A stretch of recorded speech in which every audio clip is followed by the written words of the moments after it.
Welcome to Math with Miss Stacy. In this video, we're going to learn how to convert percents to decimals. The rule is to move the decimal 2 places to the left and remove the percent sign. You can think of it this way.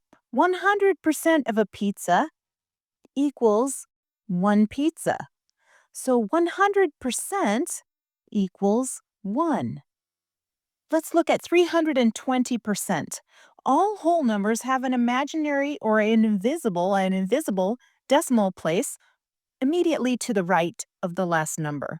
So we're going to take that decimal place and move it 2 places to the left to give us 3.2 as the decimal. 320% is equal to 3.2.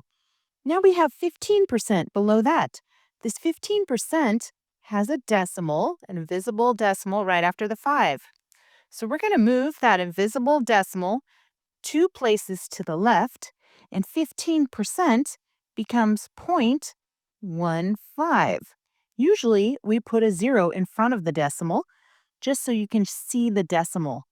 Sometimes if you draw a faint decimal, it might disappear unless you have the 0 in front of it.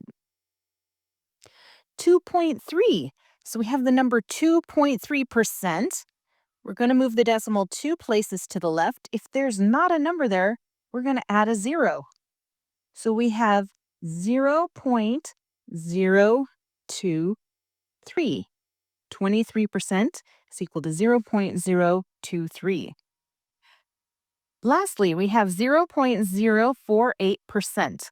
We're going to move that decimal 2 places to the left. So we're going to have to add a 0 out front, put a decimal.